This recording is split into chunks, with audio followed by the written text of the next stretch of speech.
I saw that my dad had shifted everything he was doing in real estate and investing all into assisted living. And I was like, what are you doing? Why are you hanging out with old people all day? What changed once he hired you? I was worthy of doing this. And I didn't necessarily have background or skills. You can go to school all day. That doesn't teach you anything about actual business. Yeah. We didn't have social media. We didn't have marketing. We didn't have a sales team. So I became every single one of those. Not even just learned it, but built it.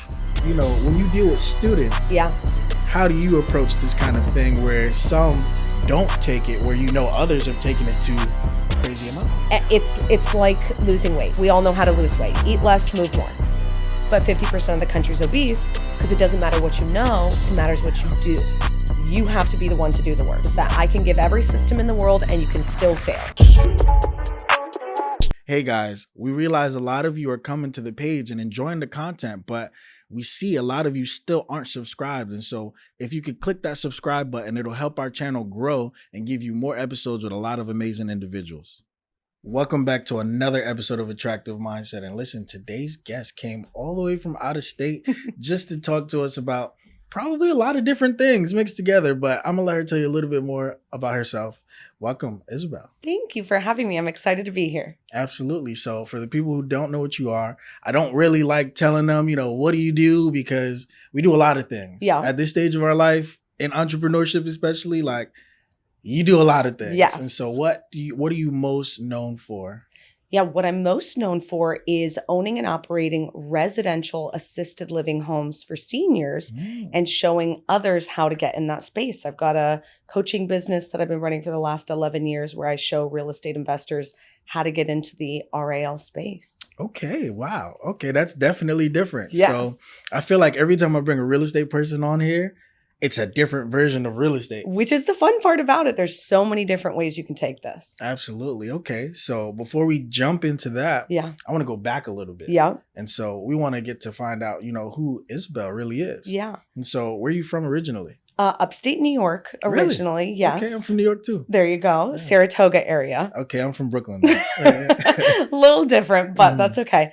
Yeah, so we moved to Arizona when I was younger. My dad had been an entrepreneur my entire life, usually in real estate, coaching, investing, all sorts of different things. So I kind of grew up with that rich dad mindset, not always in wealth, right? But in mindset. And I think that really set me up for so much success because he was never about go to school, get a job, do all these traditional things. He was very much about who are you? What are your skills? How can you help the world be a better place? Powerful. And it completely changed the way my siblings and I think. All of us, you know, are business owners and entrepreneurs. How many siblings do you have? There's 4 of us total. Okay. How many brothers? How many sisters? An older sister, 2 younger brothers. Got it. Okay. Yeah. Okay. So you're like right in the middle. I'm right in the middle, 2 of 4. Got it. Okay. So once we were older, you know, we'd been exposed to entrepreneurship and real estate, but it was kind of like, well, how do you know what you want to do? When you're young, you might have that mindset and it's like, okay, that's great, but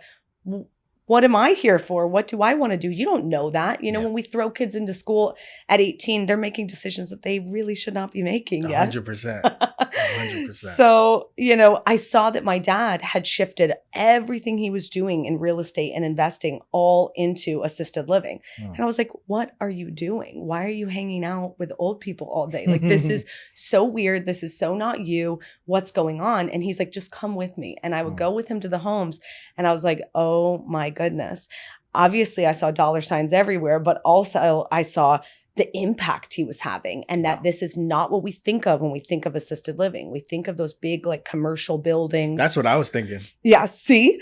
And this is not it. It's a residential home that has like, in Arizona, we're limited to 10. So we have 10 residents in the home, but across the states, it's anywhere from 6 to 16. Okay. So it's a large luxury upscale home, but it's a home. And the seniors are living there. They're getting quality care and food and attention, not like what they're getting in a big facility. Where they're getting left alone for hours on end. And, you know, it's actually horrible in comparison to what we're able to offer. So I saw that he was able to utilize real estate in a way that does not cash flow like regular real estate does, but he was making a big impact. And it was like, okay, I want to get involved. How do I get involved? So I was a flight attendant at the time. And I asked him, I was like, can I come be your assistant on my off days? He's like, I don't need an assistant. I'm like, just let me be your assistant. You need me, right? So I just sneak into his office and do little things, listen to his phone call, take notes, or, schedule things for him, organize things. And eventually he was like, okay, like I could see this becoming something. And ended up being his first hire. Oh, wow. And there was only 2 of us. Now there's a team of 50 and I'm the CEO of the company. Wow. So, and it was one business. Now it's 8 businesses. Like it's grown like crazy. So all assisted living, all surrounding assisted living. Got it. Yeah. Okay. If you're enjoying this episode, feel free to grab a copy of my book, Living Legacy, at RAL101.com. You can dive into the story of residential assisted living, how I got to where I am today. Don't miss it. RAL101.com. No, Yes. that's major. Okay. So, before I even go there, because that's a lot in itself. Yes. How long did you spend in New York before you went to Arizona? I moved when I was 6. So little. Okay. So very little time. Yeah. So growing up in Arizona, because New York has a certain hustle to it and, flow of life. Yes. Versus Arizona. The only time I've been to Arizona was Lake Havasu. Okay. And it was one of the best times of my life. I was younger and it was a good time. Yes. It was a good time. But, what's the life like in Arizona? We are a party state. If you had a good time there, yes, you'll know everyone who goes to Scottsdale comes to party, right? But it's a lot of golf. It's a lot of resorts. It's a lot of real estate investors. There's still a little hustle culture, but it's a party culture, if you ask me. So it was very different. But both my parents are from New York, 7 siblings each, and they would take us back there, multiple times per year. And I feel like they raised us like East Coasters. But in New York. So all my friends would be like, why do you talk so fast?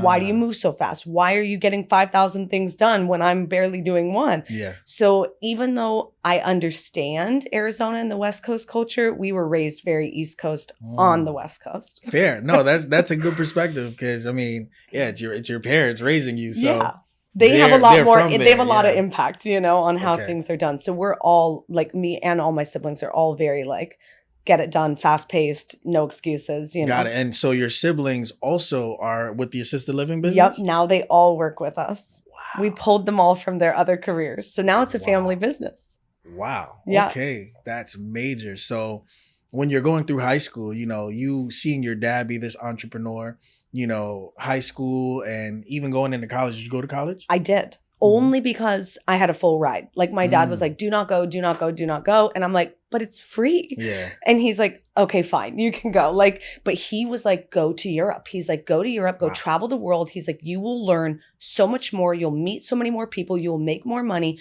by going and learning what is out in the world than you will sitting 4 years with kids your age who just want to party. He's like, don't do it. So, I didn't listen to his advice and I went, but that's okay. I had a great time and I did make good connections, but I'm not using anything that So what'd you go for? I have 2 degrees, communication and family and human development. Okay. Yeah.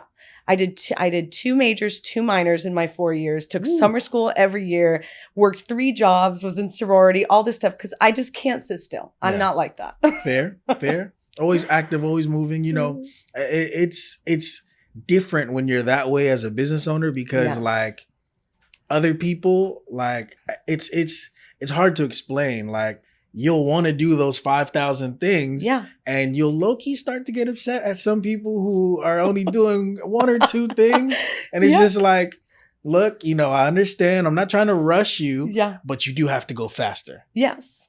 So now after you finish college and you get these degrees, do you try a job or do you go straight into entrepreneurship? So I actually moved to Miami and I was doing Teach for America. I got selected for that and I was like, oh, this will be awesome. I really just wanted an excuse to move to Miami. Fair. So they pay for all your college debt and everything like this. And I was like, this is awesome. And Teach for America is a program where they take people who are not education degrees, put them into inner city schools where you're teaching the kids for 2 years. And then they want you to basically leave with that experience, that mindset, and go out and advocate for them politically and with within the state and the justice system. So I was like, well, I just want to move to Miami and I love kids. So this is great. I did not really understand all the gravity of what Teach for America is. So I did it for like 3 months and I was like, I cannot do this. This is a lot. This is a lot. So my friend was a flight attendant. He's like, you need to apply for this. And that's also like a rigorous thing. And I happened to get accepted for that, then moved to DC and I was a flight attendant for a couple years until I started working with my dad. Okay. Yeah. And so now just going back a little bit, you know, what was your mom an entrepreneur too? I would say that she has helped my dad through all of his businesses because, you know, he traveled most of our life. Like he was out maybe 5 or 7 days a week on the road in other cities traveling and working. And so she had to hold down everything with 4 kids, household, you know, do it all. So she was his support. She's the reason he could be an entrepreneur. Absolutely. You definitely need that. And so, you know, him traveling, that's with the assisted living business? No, because that didn't start till later, but he was coaching and teaching on other forms of real estate investing. So he was always kind of in the real estate and investing world. Got it. Yeah. Okay. And so from his perspective, you know, what are some core real estate principles he taught you early? You know, he always said,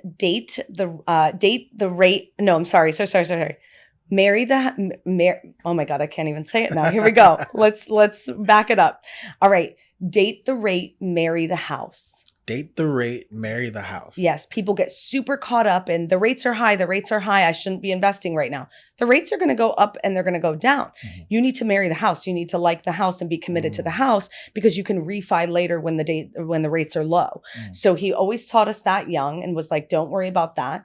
Number 2, location is everything, right? You can't invest in real estate without, you know, really understanding location. And that can mean different things depending on what type of, you know, real estate you're trying to invest in.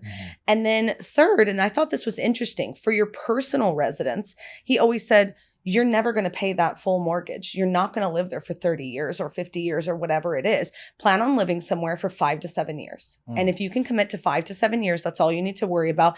Either you'll sell it and buy another one or you'll hold it and buy another one, but you are not going to sit there for 30 years, which sounds crazy because other people do that.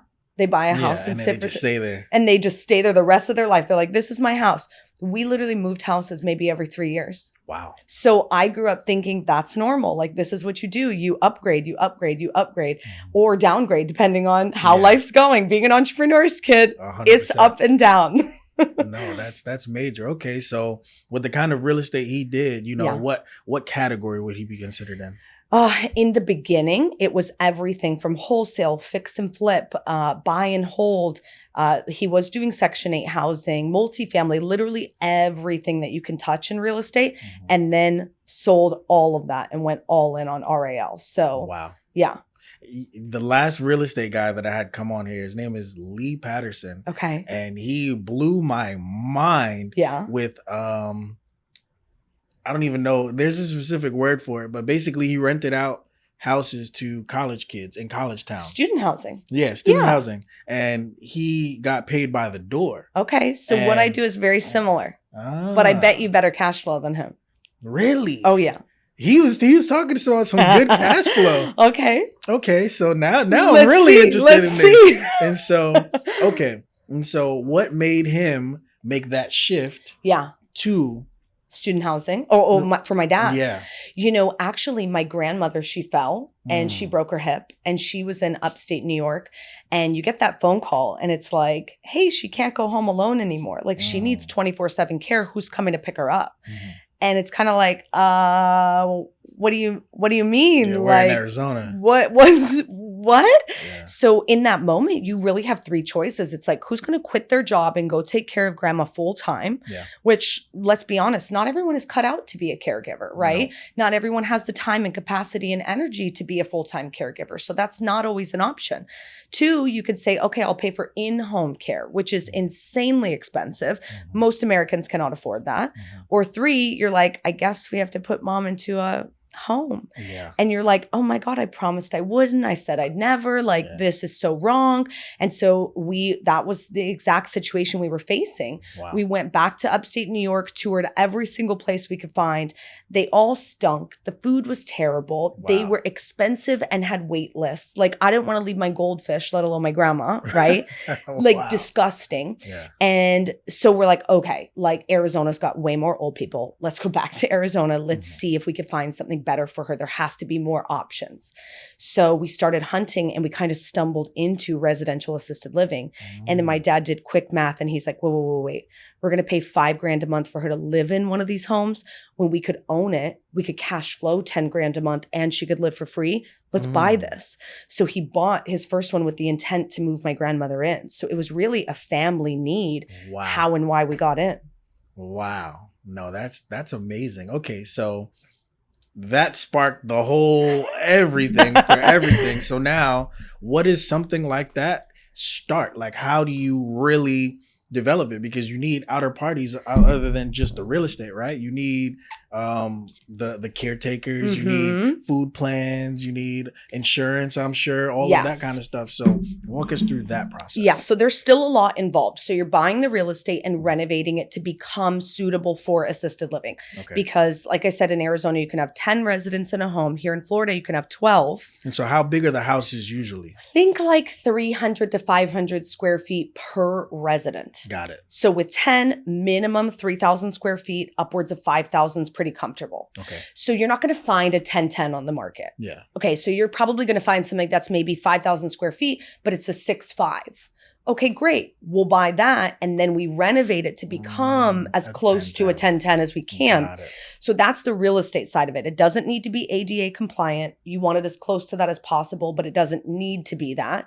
But ramps, guardrails, handrails, just things to keep the seniors safe, right? Typically single levels preferred. If you do multi-level, you got to add an elevator and it just gets more complicated. So that's the real estate side. You're getting a license through the state to basically say, hey, you're allowed to have X amount of residents in this home. It's a licensed care home. It's still in a neighborhood. Next door is mom, dad, 2 kids and a dog, right? Cannot tell the difference between their home, our home. There's no sign. There's no anything, right? It's just a regular home. Now, the business side of it, that's where you're hiring the licensed administrator. In the real estate world, it's kind of like a property manager, right? So that's someone who's kind of running all the day-to-day in the home. They're doing your hiring, firing, training, onboarding of your caregivers, and they're doing your marketing and your outreach. So the residents and their families come in and tour and commit to staying at your home. So they really run all the day-to-day, and they are licensed.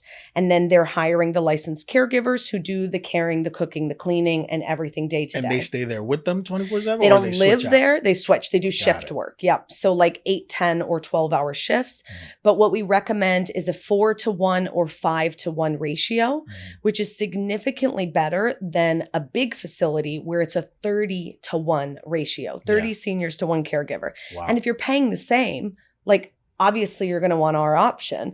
So it becomes kind of a no-brainer to families once they realize that this is available and potentially in their market, maybe even in a neighborhood that they already grew up in. It's really kind of an easy sell because it's what everybody wants, to stay at home, get quality care. We all want one-on-one, but because many can't afford it, this is kind of that shared care model. Yeah, got it. And so do you have to make areas that are, conducive to activities?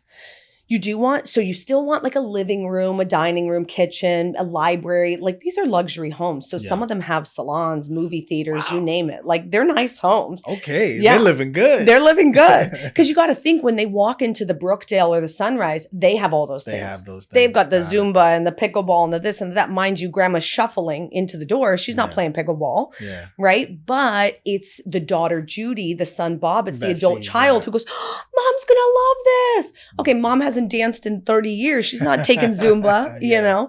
So it gives them the things that they want and that they need, but not all the extras that really you're paying and they're not going to use anyways. Got it. Okay. No, that's major. And so you said it's $5,000? Yeah. So a national average, actually, that when my grandmother needed care, when we got into this, it was 15 years ago. So 5 was like nicer back then, but it's now, more now. Oh yeah.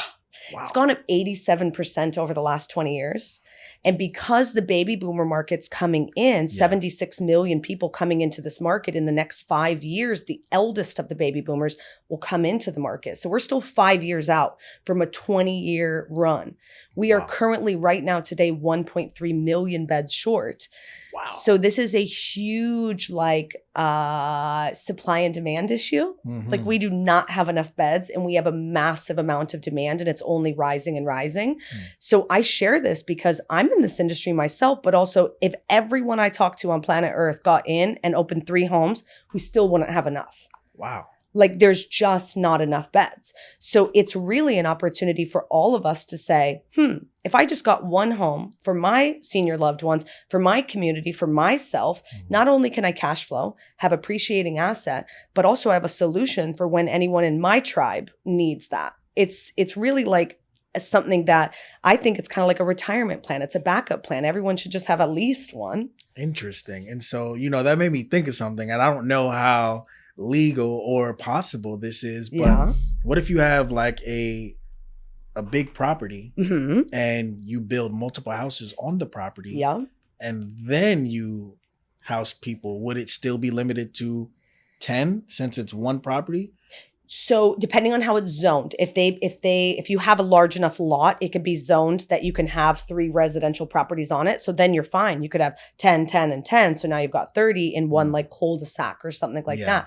So some of our students do that. They custom build, they buy land and they build multiple properties next to each other. Okay. And they're going crazy. Wow. Yeah. Okay. But to answer your question, right now, average cost in our country today is $5,900 per month per person to live in a care home. So let's call it $6,000, right?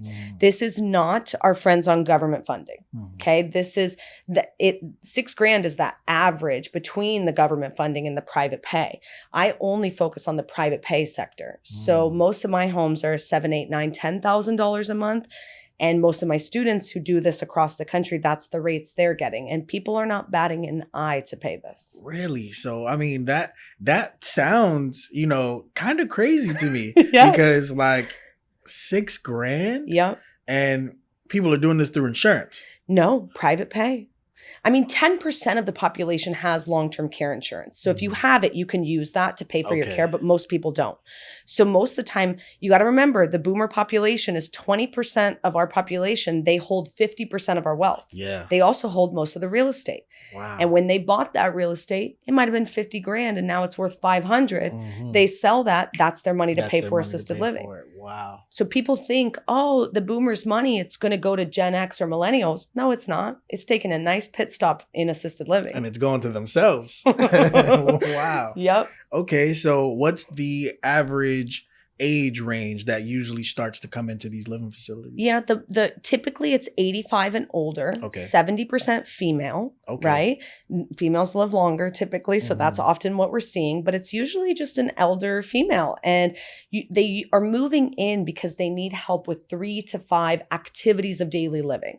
So they're not moving in for fun. This isn't Golden Girls, right? They need help getting out of a chair, bathing, toileting, taking medication or eating, brushing their hair, brushing their teeth. That's what they need support with. 3 to 5 ADLs are why someone moves in. So they need that support. They can't live at home, alone anymore. Got it. Okay. So now after you charge these amounts up to 10 people per house, I'm just doing the math in my head. Yep. That's So let's say it's that $6,000 a month. Yeah. 10 residents times 6,000, that's 60,000 coming in gross. Okay. Yeah. You're not keeping all that. Of course. You got your debt service and a home that's going to house 10 people. It's going to cost a pretty penny. Yeah. So let's just say it's $10,000 a month. That'll get us $1 million-ish house in most markets. Easy. Okay. So $10K for the mortgage. To run the business, it costs a lot because you got to pay caregivers, food, electricity, cable, activities, liability, all these different things. Let's call it $40,000 a month. Okay. But that leaves that one door for you, the owner operator, $10,000 a month or $120K a year on one door. Wow. You're not living in the home. You're not working in the home. I spend 5 hours a week on my properties. I visit them maybe once a quarter. Like, you do not have to be hands-on in them. And that's pretty good. Okay. So now, because you mentioned you started off as the assistant. Yes. You made your way in there. Yep. And then he hired you. Yes. What changed once he hired you? I think I got a lot more ownership in my mind of like, I didn't want nepotism to be anything that was ever brought to the table of like, why'd you hire her? You just hired her because of this. I didn't ever want him to tell people I was his daughter. Really? I really wanted it to be like, let me make a name for myself. And let me prove to people that I'm awesome and I can do this and I'm good at what I do. And so I worked, I think, harder than anyone could because I really just wanted to prove that I was worthy of doing this. And I didn't necessarily have background or skills. You can go to school all day. That doesn't teach you anything about actual business. Yeah. So it was learning everything on the fly. And because I was the first hire, we didn't have social media. We didn't have marketing. We didn't have a sales team. So I became every single one of those. I'm carrying around a second phone for years, answering 24/7, like literally all day, all night, teaching myself, watching sales videos, teaching myself, how do I close deals? How do I do this? Making all of our social accounts and coming up with, okay, we need to do this for content. Yeah. Booking him on things. Like I literally learned every single facet of the business and not even just learned it, but built it because he didn't even have it yet. And so that gave me so much confidence to then hire people to do these roles because I created the role. So now I can show you exactly what I want, what I don't want, what I like. And so I built all the systems around it. And we really became that perfect visionary integrator partnership where he could come and just say, here's my idea, here's my thing that's going on. And you execute. And I could just, okay, boom, boom, boom. This is the cost, the timeline, who it's going to, involve, and bring it back to him and say, are you sure you want to do this? And then he could be like, yes or no, So we really had a beautiful partnership in that way. No, that's amazing. And what would you say was the time that it took you to really get to that level of comfortability, understanding all this stuff? I think, to be honest, my dad passed suddenly in 2021 and we had been working together for quite some time up until then. But I think I was grinding so hard and my head was down so much in everything we were doing that I did not realize how much I had accomplished and what we had done. And when he passed, he was really the face of the business. So it's kind of like, what do you do when your face is no longer there? Yeah. Like, who's going to lead this? And one of my business mentors and coaches, he was kind of like, it's you. And I was like, what do you mean it's me? Like, no, it's not. And I had so much imposter syndrome and self-doubt. And he just brought me back to day one. And he's like, who did this? Who did this? Who showed this? Who, and it was just like, oh my gosh, I guess I have learned a lot over these years. I've literally built this company and let him sit in the face box, in the, you're the one running this box, but really it's me, chicken with my head cut off, doing everything. He's like, you are the one. And I'm like, wow. Okay. So I'm like, I guess there's only one position left in the company I haven't done. And it's speaking and it's sharing. And I used to hate that. He had been a public speaker most of his life. He'd try to bring me up on stage and I'd be like, no, I don't want to do it. So I got a speaking coach and, we run events every 8 weeks. So he passed and it was kind of like, hey, showtime. Like 7 weeks later, you got to memorize 3 days worth of content. Wow. You got to be prepared to do all of this. And it was just like, oh my gosh, are they going to like me? Like, am I going to be okay? That first event that we held, those events typically in the past were bringing in like maybe 500 to 600,000 because we offer coaching services. Yeah. And you're teaching them how to start their own. Exactly. Correct. We show people step by step how to do that. And then we coach and mentor them after the fact if they like that. So that first event that I spoke, no one knew it was my first one besides my team. They're all holding their breath like, oh my God, is she going to fuck it up for the rest of us? Right. And like I go and do this first one. We sold $1 million in that first event. Yes. I know. I was like, oh my God. But to me, it just, I really feel like everything lined up in life to go this direction. If someone would have told me that this is what I would be doing, I would have never believed it.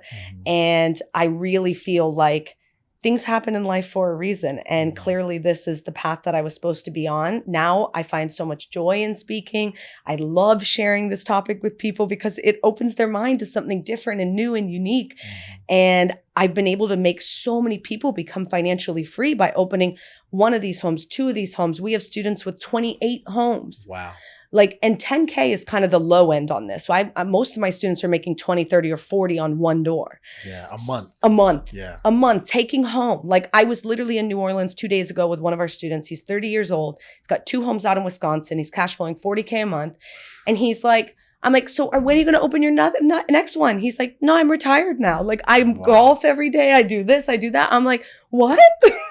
So to be able to work with people and have their whole life change, it's like, oh, this is what I'm on earth for. It's yes, I love running around behind the scenes and building businesses, and I can do that, but I can also do this, and this helps me help others. And if I just hid my whole life behind the scenes, I wouldn't be changing their lives, you know? 100%. So at what point did your siblings join you? Yeah. So my older of the 2 brothers, he actually was a realtor. And so my dad was like, hey, you should really learn this because then you can show people how to buy and sell these. And so he started his own kind of branch of doing that, probably year 5 of us being in business. So a while back now, and now he has his whole own business that he does. He totally separated from us, but that's fine. I'm really proud of him for everything he has going on. My sister, my older sister, she was a first grade teacher, and we were like, when are you going to come? When are you going to come? And she finally came over, I would say in 2020, maybe. And so she's our CFO now. She's become a licensed CFP, and she's just an absolute rock star running all the numbers and doing everything for us. And my youngest brother, he was going to school to be an orthodontist. And months before my dad had passed, he was like, actually, I think I should join the family business. And so he got to work with him just for a little bit. So that's kind of beautiful. So now my sister and my youngest brother and I are all still working together.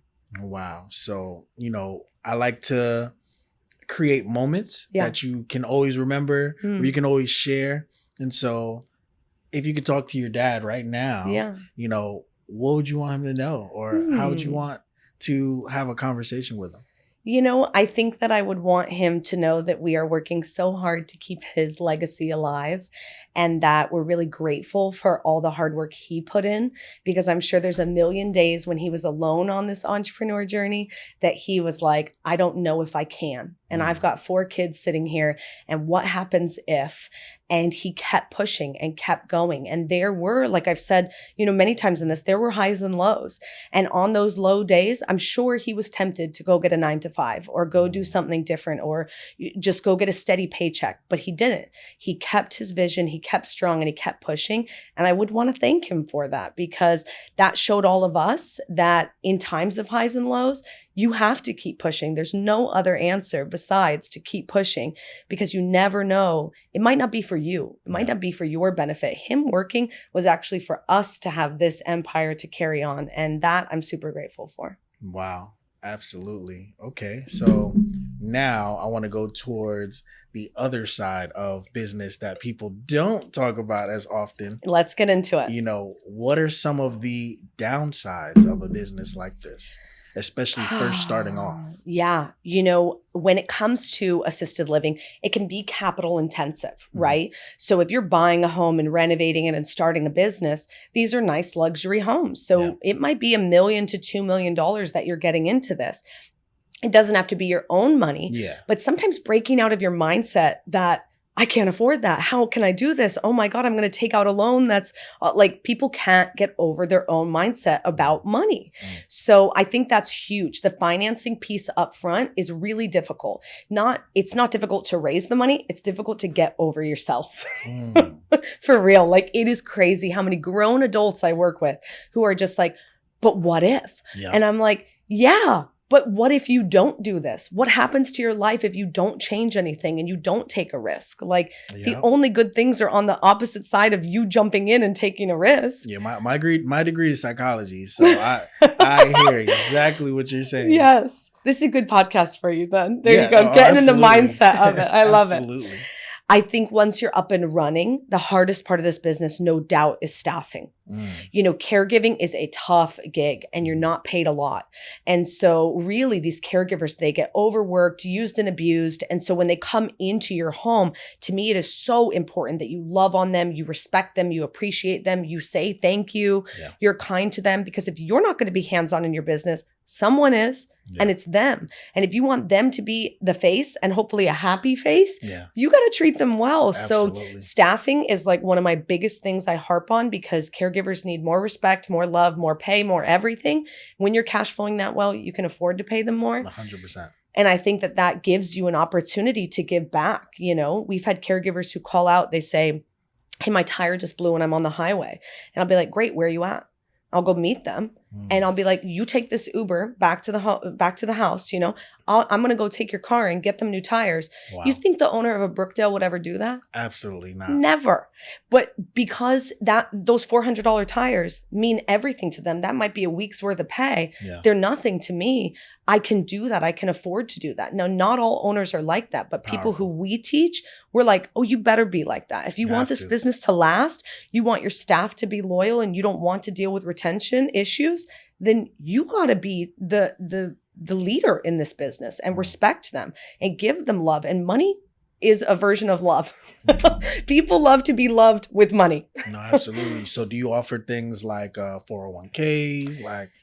Benefits are not very popular in the caregiving industry. A lot of care homes do not offer benefits. So when all the other homes don't, if you're in a market like that, then you definitely can, and that can be beneficial to them.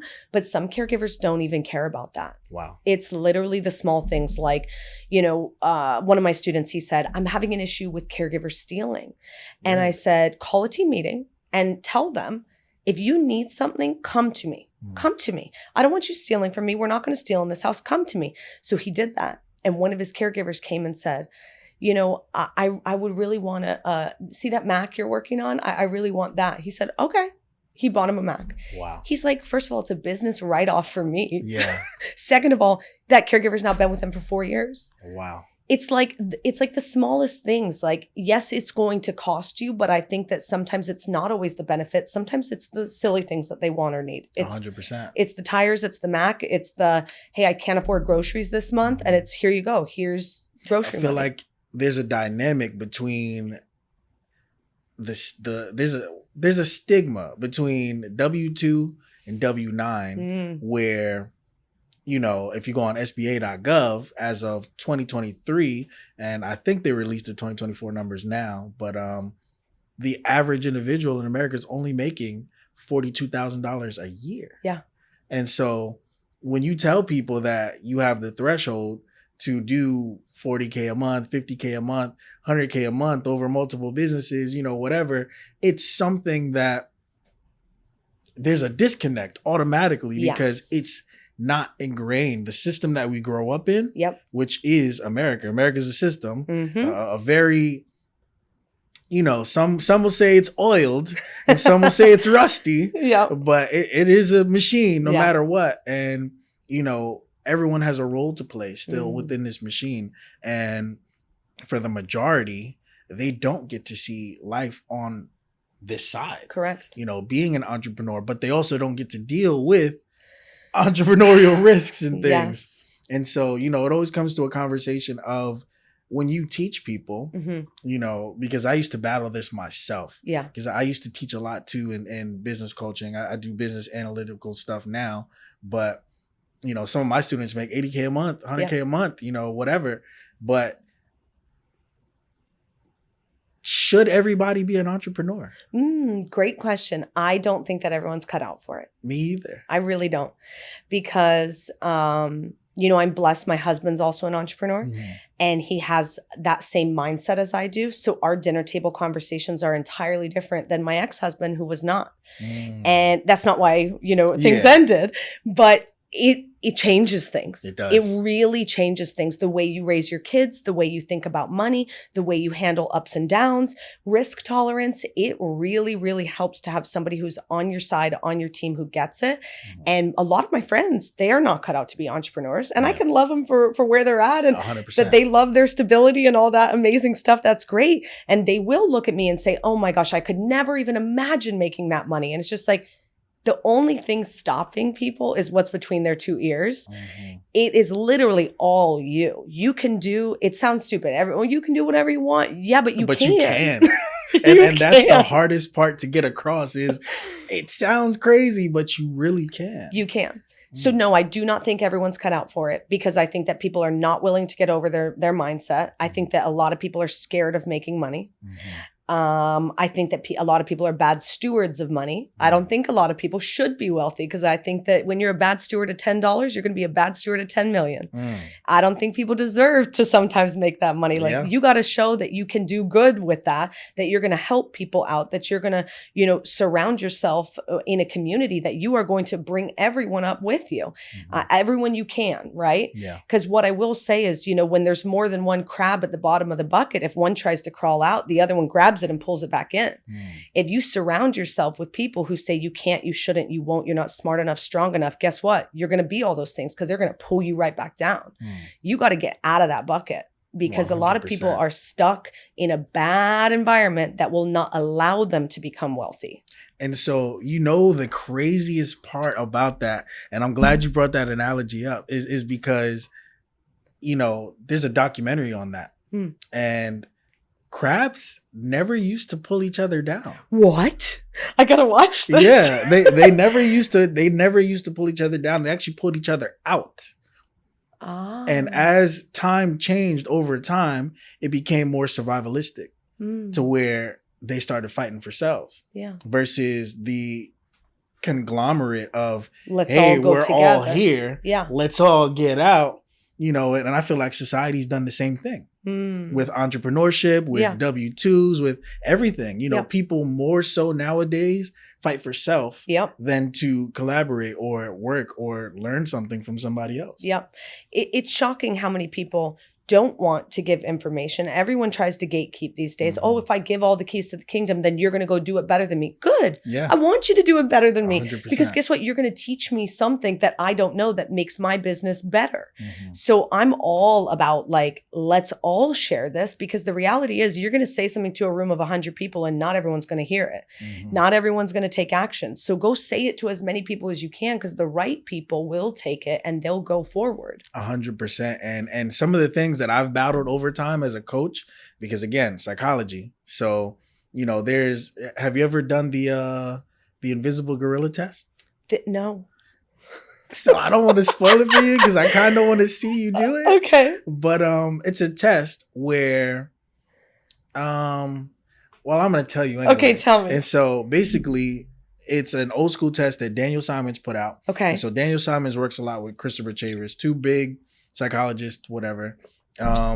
And it's a team. One team is wearing white shirts, one team is wearing black shirts, and they're passing a ball around. Okay. And in the beginning of the video, all he asks you is to just, how many times is the ball passed? Okay.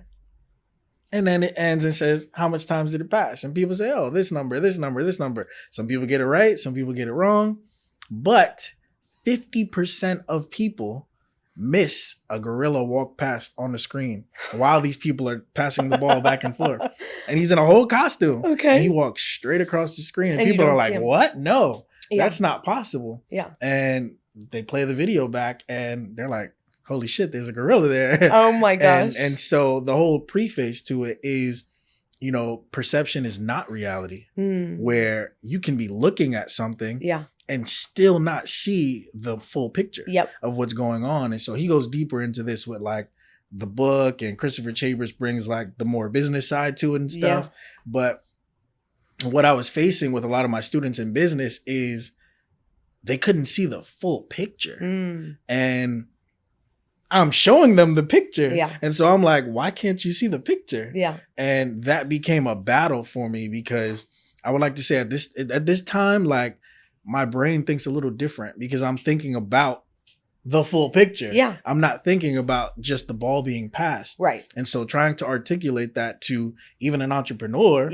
they're like, bro, I don't know what you're talking about. Yep. And I kind of took myself back, because I would get students that would pay, and for me, it's about making a difference in the community. That's why I started the studio, the network, everything's called Attractive Mindset. Yeah. What you put out is what you get back.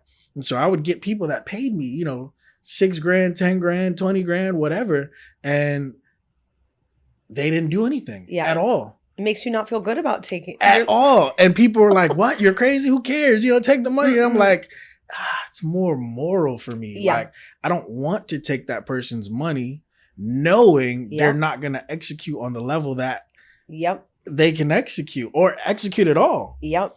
And so, when you deal with students, how do you approach this kind of thing where some don't take it, where others have taken it to crazy amounts? It is actually so difficult as a coach. And I love that you said that, because I make that like abundantly clear when I'm first selling them into our program. I'm like, hey, if you are not going to do this, do not sign up, because you're actually going to upset me and you're going to upset yourself.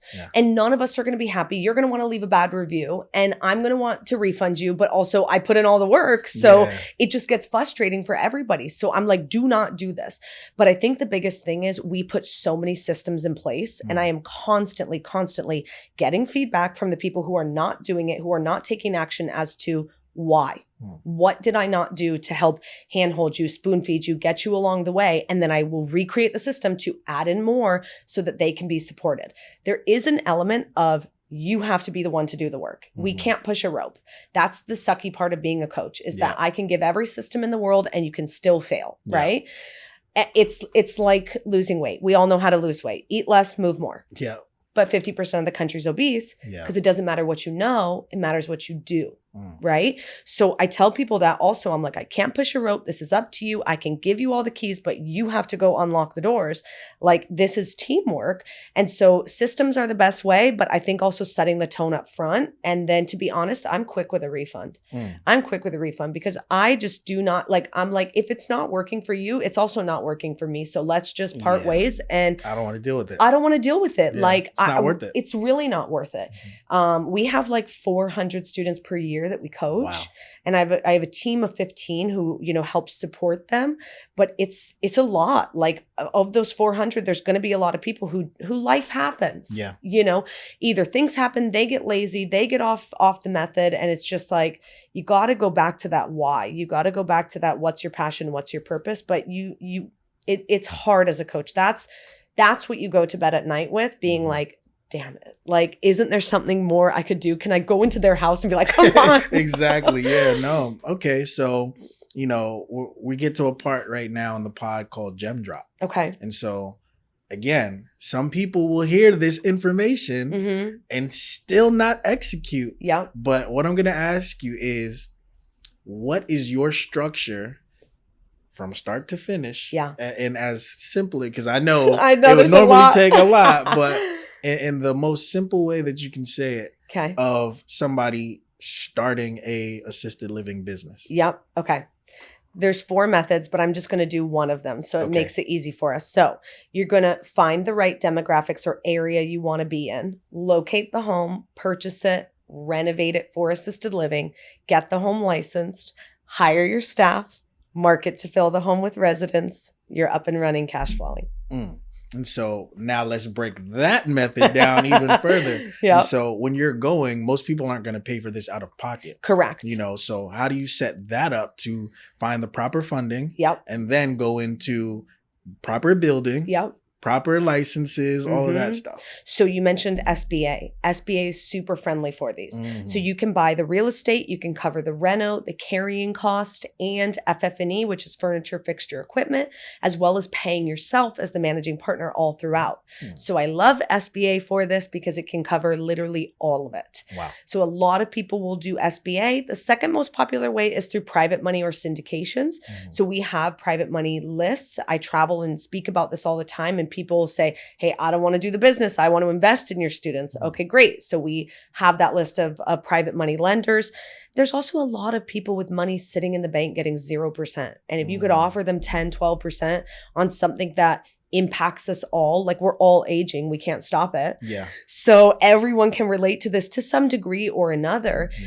Money's actually not that difficult to raise on this because it's different, it's unique, and it impacts us all. So I would say SBA or private money are the 2 most popular ways. Wow. Okay. And then now I would say one of the most important parts is staff. Yes. So staffing. So you can put, ads out on LinkedIn and Indeed, Facebook Marketplace, different places like that. You can also work with caregiver licensing agencies to get like a fresh list of graduates, of people who just went through their training. But to be honest, this industry is very tight knit. It's about, I'd say 80% of it is run mom and pop. Meaning the owners live in the home, work in the home, do everything themselves. Got it. I represent kind of the other 20% who's running this as professional business owners. But in that same lieu, that 80% is almost all immigrants from other countries. So I'm also the minority in this, that there's not a lot of white girls doing this, right? It's usually people who maybe were a nurse or a doctor in their home country. They came over and that didn't translate, but they love seniors. They want to do this and they understand it. So they say, hey, I'm just going to kind of build this business around myself. So they're not really scaling. They might not be cash flowing the way that we're teaching, but it's still that same, method. So staffing, I say all that to say it's a tight knit industry. So many times if you're a caregiver working in one home, you might also have 2 or 3 other caregiving jobs.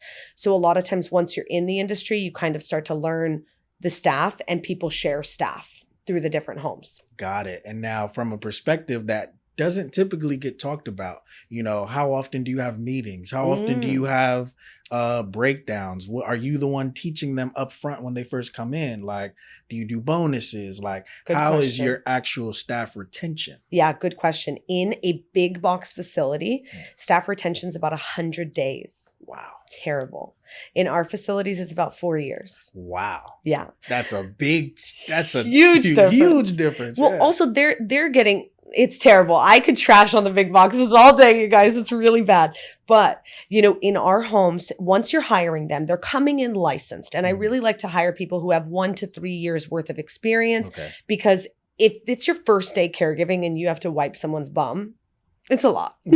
Okay, it's a lot. You might not want to continue. You might not want to come back the next day. So 1 to 3 years is really kind of a good time frame. I have them do 4 days working on the floor so I can see how they are with the seniors or the other staff and really see that they're a good fit. But once they've been onboarded, we still do onboarding for my home, my culture, what I want in this home, because you might be trained, but you're not trained on our ways of doing things. So then, and when I say me, none of this is me. It's all my administrator. She's doing all of it, but she does that onboarding with them and that training with them in the house so that they know our methodology. Then we'll do a 30-day review, 60-day review, and kind of go on until it's like their first quarter's done. And it's like, okay, great. You're in the system. You get it. I do a weekly meeting with my licensed administrator. So once a week we get on Zoom or a phone call, whichever, and we do about a 2-hour meeting, and it's super structured. So she's giving me move-ins, move-outs, any tours she has or plans for marketing, any people who were fired or hired or interviews she has, any issues they have, holidays that are coming up. I mean, we're just going boom, boom, boom, boom, boom, boom, boom. Checking it off the list. So I'm just getting basically a report of everything that's going on. And then I'm kind of giving her like yay or nay for certain things. Okay, great, moving on. The rest of my 5 hours a week is spent like looking over the numbers, looking over social, looking over whatever, and that's about it, right? I don't have to spend a ton of time on the business because we set up those systems in the beginning. What's up? My name is Lee Patterson. I need you guys to go ahead and join my free community by clicking the link below. I also will be giving away tickets to my 5-day challenge where I'll be teaching you how to clean your credit, fund your business, as well as start you in an LLC if you do not have one. Go ahead and get your tickets below and join my community. I'll see you on the inside. Got it. So once they've been onboarded, then we do that 30, 60, 90. That's great. But that, I would say a team meeting is happening once a month. That's pretty normal. I do give bonuses. If you show up, it's $50 because I want them to show up, right? And when they come, we usually have snacks, Starbucks, food, whatever. We'll give them something because it's time out of their day. And 100%. I get it. They've got kids, they've got lives, they've got a bunch of stuff going on. So I want them to show. And then even sometimes throughout the meetings, we'll do like a little, hey, what's Dan's favorite game? And whoever can name it first, I'll be like, great. And here's a gift card to wherever. And we'll do like gift cards based on the seniors and getting to know the seniors because I want the caregivers to love on the seniors and respect them. So the more you know them, the more I want to love on you. 100%. We also do bonuses for if we're doing a new tour with families. If we lock in that tour, I'll give the administrator $500 and I'll give all the caregivers who are on shift that day another $50.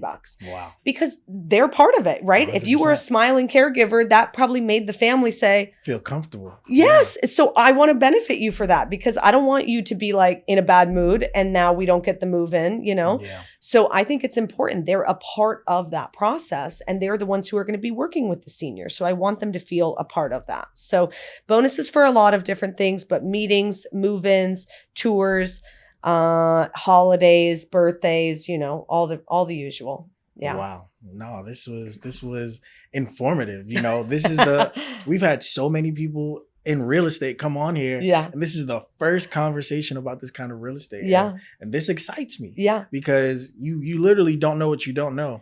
Like, I'm great in my field of stuff. We've done millions in my industry, but you just open a whole new door to me. There you go. And I'm like, man, you know, there's so many different ways to make money in this world. And especially now in the digital age that, you know, access to information. Yeah. This is a free podcast that's on YouTube. Yeah. You know, people are going to watch this, but what you do with certain information is what takes you to the next level. And why I like having the podcast like this way, you know, one of the messages that I talk about the most is there was this lady from Istanbul, and she sent a message and she was like, hey, I watched your episode with so-and-so and I have the same business as him, but mine's not going well. And I literally was about to turn in my keys and shut down. Yeah. And then I heard his story about how he was about to do that. And I see what he's doing now. And she's like, you know, it kept me going. And she's like, it's been a month and a half. And I took some of the advice that he gave on the podcast and, you know, I'm making money now and I'm doing better. And so she was like, you know, if you're ever out here, coffee on me. And she sent a picture with her holding coffee.